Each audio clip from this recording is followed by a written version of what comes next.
KPSC ಹಗರಣದ ಆರೋಪವನ್ನು ಹೊತ್ತಿರುವಂತ IAS ಅಧಿಕಾರಿ ಜ್ಞಾನೇಂದ್ರ ಅವರು ತಪ್ಪು ಮಾಹಿತಿಯನ್ನು ಸರ್ಕಾರದ ಮುಂದೆ ಕೊಟ್ಟು ಪರಾರಿಯಾಗಿದ್ದಾರಾ ಅನ್ನುವಂಥ ಪ್ರಶ್ನೆ ಮೂಡ್ತಾ ಇದೆ. ಕೆಪಿಎಸ್ಸಿ ನೇಮಕಾತಿ ಹಗರಣದ ಬೆನ್ನಲ್ಲೇ ಐಎಎಸ್ ಅಧಿಕಾರಿ ಜ್ಞಾನೇಂದ್ರ ನಾಪತ್ತೆಯಾಗಿದ್ದಾರೆ. ಇವರು ಪರೀಕ್ಷಾ ನಿಯಂತ್ರಕರಾಗಿದ್ದವರು. ಅವರಿಗಾಗಿ ಸದ್ಯ ಹುಡುಕಾಟ ನಡೀತಾ ಇದೆ. ಇಡಿ ದಾಳಿ ಆಗತ್ತೆ ಅನ್ನೋದು ಗೊತ್ತಾಗ್ತಾ ಇದ್ದಂತೆ ಇವರೊಂದು ಲೀವ್ ಲೆಟರ್ ಬರೆದ್ರು. 15 ದಿನದ ತುರ್ತು ರಜೆ ಅಗತ್ಯ ಇದೆ ನನಗೆ. ಕಾರಣ ಏನು ಕೊಟ್ಟರು ಅಂತಂದ್ರೆ ನನ್ನ ತಂದೆಗೆ ಹುಷಾರಿಲ್ಲ, ತಂದೆಯ ಆರೋಗ್ಯದಲ್ಲಿ ಸಮಸ್ಯೆ ಆಗಿದೆ, ಅವರಿಗೆ ಹಾರ್ಟ್ ಅಟ್ಯಾಕ್ ಆಗಿದೆ. ಇಂಥ ಸಂದರ್ಭದಲ್ಲಿ ನಾನು ತಂದೆಯ ಜೊತೆಗಿರಬೇಕು ಅಂತ ಒಂದು ಲೆಟರ್ ಬರೆದ್ರು. ಸರ್ಕಾರವು ಕೂಡ ನಿಜ ಇರಬಹುದು ಅಂತ ಅಪ್ರೂವ್ ಮಾಡಿದೆ. ಉತ್ತರ ಪ್ರದೇಶದವರು ಇವರು, ಲಕ್ನೋದವರು. ಆನಂತರ ಇಡಿ ದಾಳಿ ಆಯಿತು. ಮೊನ್ನೆ ಇವರ ಮನೆ ಮೇಲೆ ದಾಳಿ ಆಯಿತು. ಜಯಮಹಲ್ನ ಮನೆಯ ಮೇಲೆ ದಾಳಿ ಆದಾಗ ಆ ಮನೆ ಕಂಪ್ಲೀಟ್ ಖಾಲಿಯಾಗಿದೆ. ಮನೆಯಲ್ಲಿ ಯಾವುದೇ ಡಾಕ್ಯುಮೆಂಟ್ಗಳಿಲ್ಲ, ಲ್ಯಾಪ್ಟಾಪ್ ಇಲ್ಲ, ಯಾವುದೂ ಇಲ್ಲ. ಸಂಪೂರ್ಣವಾಗಿ ಮನೆ ಖಾಲಿ ಮಾಡ್ಕೊಂಡಿದ್ದಾರೆ. ಇಡಿ ಅಧಿಕಾರಿಗಳು ಲಕ್ನೋಗೆ ಹೋದ್ರು. ಅಲ್ಲಾದರೂ ಇದಾರ ಇವರು ಅಂತ. ಅಲ್ಲೇ ಹೋಗಿ ಬಾಗಿಲು ತಟ್ಟಿದ್ರೆ ಇವ್ರ ತಂದೆ ಒಬ್ಬರೇ ಇದ್ದಾರೆ. ಇವ್ರು ಹೇಳಿದ್ರಲ್ಲ ಹಾರ್ಟ್ ಅಟ್ಯಾಕ್ ಆಗಿದೆ ನನ್ನ ತಂದೆಗೆ ಅಂತ, ಅವ್ರು ಒಬ್ಬರೇ ಇದ್ದಾರಂತೆ. ಮಗ ಎಲ್ಲಿದ್ದಾನೋ ನನಗೆ ಗೊತ್ತಿಲ್ಲ ಅಂತ ಹೇಳ್ತಿದ್ದಾರೆ ಅವರು.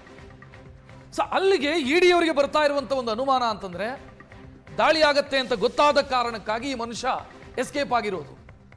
ತಂದೆಯ ಅನಾರೋಗ್ಯದ ಕಾರಣಕ್ಕಾಗಿ ಎಸ್ಕೇಪ್ ಆಗಿರೋದಲ್ಲ. ತಂದೆಯ ಅನಾರೋಗ್ಯದ ಕಾರಣಕ್ಕಾಗಿ ಹೋಗಿದ್ದಾರೆ ಅಂತ ಆದ್ರೆ ತಂದೆ ಜೊತೆ ಇರಬೇಕಿತ್ತು. ಅವರ ಲೀವ್ ಲೆಟರ್ ಇದೆ, ಸರ್ಕಾರಕ್ಕೆ ಬರೆದಿರುವಂತ ರಜಾ ಅರ್ಜಿ ಇದೆ.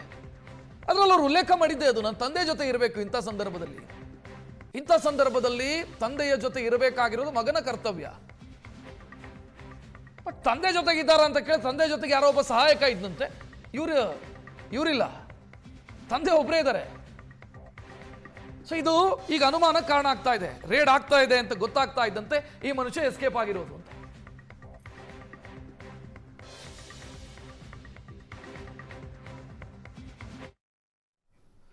ಐಎಎಸ್ ಅಧಿಕಾರಿ ಜ್ಞಾನೇಂದ್ರ ಸದ್ಯ ನಾಪತ್ತೆಯಾಗಿದ್ದಾರೆ. ಇವತ್ತು ವಿಚಾರಣೆಗೆ ಹಾಜರಾಗಿ ಅಂತ ಅವರಿಗೆ ನೋಟಿಸ್ ಕೊಡಲಾಗಿದೆ. ಜ್ಞಾನೇಂದ್ರ ನಿವಾಸದ ಮೇಲೆ ದಾಳಿ ಮಾಡಿ ಸಮನ್ಸ್ ಕೊಟ್ಟಿದ್ದಾರೆ ಇಡಿ ಅಧಿಕಾರಿಗಳು. ಸಮನ್ಸ್ನ ಪ್ರತಿಯನ್ನು ಅವರ ನಿವಾಸಕ್ಕೆ ಅಂಟಿಸಲಾಗಿದೆ. ಮೊಬೈಲ್ ಸ್ವಿಚ್ ಆಫ್ ಇದೆ ಜ್ಞಾನೇಂದ್ರ ಅವರದು. ಎಲ್ಲಿದ್ದಾರೆ ಗೊತ್ತಿಲ್ಲ. ಊರಲ್ಲೂ ಇಲ್ಲ, ಬೆಂಗಳೂರಲ್ಲೂ ಇಲ್ಲ. ಮನೆಯಲ್ಲಿ ಯಾವುದೇ ದಾಖಲೆಗಳು ಸಿಕ್ಕಿಲ್ಲ. ಪರಿಶೀಲನೆಗೆ ಹೋದಾಗ ಯಾವುದೇ ದಾಖಲೆಗಳು ಸಿಕ್ಕಿಲ್ಲ.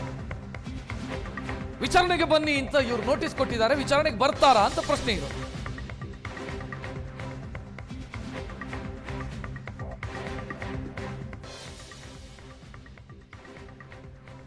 ಹೆಚ್ಚಿನ ಡೀಟೇಲ್ ಇಡೋದಕ್ಕೆ ನಮ್ಮ ಪ್ರತಿನಿಧಿ ಹರೀಶ್ ಫೋನ್ ಸಂಪರ್ಕದಲ್ಲಿ. ಹರೀಶ್, ಈಗ ತಂದೆಗೆ ಹುಷಾರಿಲ್ಲ ಅಂತ ಆದ್ರೆ ಉತ್ತರ ಪ್ರದೇಶದಲ್ಲಾದರೂ ಇರಬೇಕಿತ್ತು, ಅಲ್ಲೂ ಇಲ್ಲ ಅನ್ನುವಂಥ ಮಾಹಿತಿ. ಸೊ ಇದು ಎಸ್ಕೇಪ್ ಆಗಿರೋದು ಹಂಗಿದ್ರೆ? ರಕ್ಷತ್, ಪ್ರಾರಂಭದ ಹಂತದಲ್ಲಿ ಏಷ್ಯಾನೆಟ್ ಸುವರ್ಣ ನ್ಯೂಸ್ ಏನು ವರದಿ ಮಾಡಿತ್ತು ಆ ವರದಿಯೇ ನಿಜ ಆಗುವ ರೀತಿಯಲ್ಲಿ ಕಾಣ್ತಾ ಇದೆ. ಪ್ರಾರಂಭದ ಹಂತದಲ್ಲೇ ಏನು ಜ್ಞಾನೇಂದ್ರ ಏನೊಂದು ನಿಗೂಢವಾಗಿ ಕಾಣೆಯಾಗಿದ್ದಾರೆ ಅನ್ನುವಂತ ಒಂದು ಸುದ್ದಿಯನ್ನು ಕೂಡ ಏಷ್ಯಾನೆಟ್ ಸುವರ್ಣ ನ್ಯೂಸ್ ಬಿತ್ತರಿಸಿತ್ತು. ಅದಾದ ಬೆನ್ನಲ್ಲೇ ಗೃಹ ಸಚಿವರು ಇದಕ್ಕೊಂದು ಕ್ಲಾರಿಟಿಯನ್ನ ಕೂಡ ಕೊಟ್ಟಿದ್ರು. ತಂದೆಗೆ ಆರೋಗ್ಯ ಸರಿ ಇಲ್ಲ, ಇನ್ನೆರಡು ದಿನಗಳಲ್ಲಿ ಬರ್ತಾರೆ ಅಂತ. ಆದ್ರೆ ಇಡಿ ಅಧಿಕಾರಿಗಳು ಲಕ್ನೋನಲ್ಲೂ ಕೂಡ ದಾಳಿಯನ್ನ ಮಾಡಿದ್ರು. ಅವರ ತಂದೆ ಮನೆಗೆ ಹೋಗಿ ಈಗಾಗಲೇ ಅವರ ತಂದೆ ಹೇಳಿಕೆಯನ್ನು ಕೂಡ ಮಾಡ್ಕೊಂಡಿರುವಂತದ್ದು. ಆದ್ರೆ ಅಲ್ಲೂ ಕೂಡ ಜ್ಞಾನೇಂದ್ರ ಪತ್ತೆಯಾಗಿಲ್ಲ. ಜೊತೆಗೆ ಬೆಂಗಳೂರಿನ ಜಯಮಹಲ್ ನಿವಾಸದಲ್ಲೂ ಕೂಡ ಅವರು ಇಲ್ಲ. ಕೇವಲ ಅವ್ರಿಗೆ ಕೊಟ್ಟಂತಹ ಸರ್ಕಾರಿ ವಾಹನ ಜೊತೆಗೆ ಇಡಿ ಅಧಿಕಾರಿಗಳ ದಾಳಿಯನ್ನ ಮುಂದೆಯೇ ಅವರು ಅರಿತುಕೊಂಡಂತೆ ಇದೆ. ಹೀಗಾಗಿ ಅವರು ಮನೆಯಲ್ಲೂ ಕೂಡ ಯಾವುದೇ ದಾಖಲಾತಿಗಳು ಕೂಡ ಇಟ್ಟಿಲ್ಲ. ಎಲ್ಲ ದಾಖಲಾತಿಗಳನ್ನ ತೆಗೆದುಕೊಂಡು ಹೋಗಿದ್ದಾರೆ ಅನ್ನುವಂತ ಒಂದಷ್ಟು ಮಾಹಿತಿಗಳು ಕೂಡ ಇಡಿ ಮೂಲಗಳಿಂದ ಗೊತ್ತಾಗ್ತಾ ಇರುವಂತದ್ದು. ಇಲ್ಲಿ ಸ್ಪಷ್ಟವಾಗಿ ಏನ್ ಕೆಪಿಎಸ್ಸಿ ಹಗರಣ ಸಂಬಂಧ ಏನೊಂದು ಇಡಿ ಅಧಿಕಾರಿಗಳು ದಾಳಿಯನ್ನ ಮಾಡಿದ್ದಾರೆ. ಇಲ್ಲಿ ಪ್ರಾರಂಭದ ಹಂತದಲ್ಲಿ ಒಂದು 31 ಕಡೆಯನ್ನ ದಾಳಿಯನ್ನ ಮಾಡಿದ್ರು. ಅದರಲ್ಲಿ ಜ್ಞಾನೇಂದ್ರ ಕುಮಾರ್ ಇರ್ಲಿಲ್ಲ ಆ ಲಿಸ್ಟ್ ಅಲ್ಲಿ.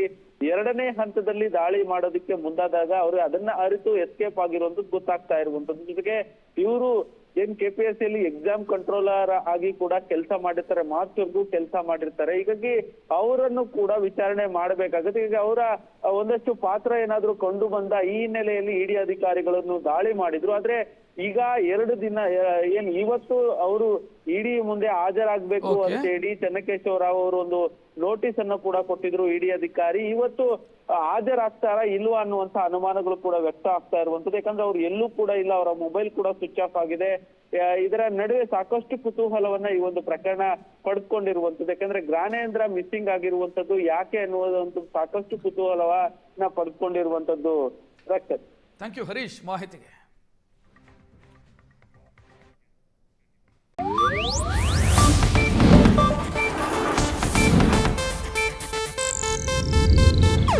ಇದು ಏಷ್ಯಾನೆಟ್ ನ್ಯೂಸ್ ನೆಟ್ವರ್ಕ್ ಪ್ರಸ್ತುತಿ.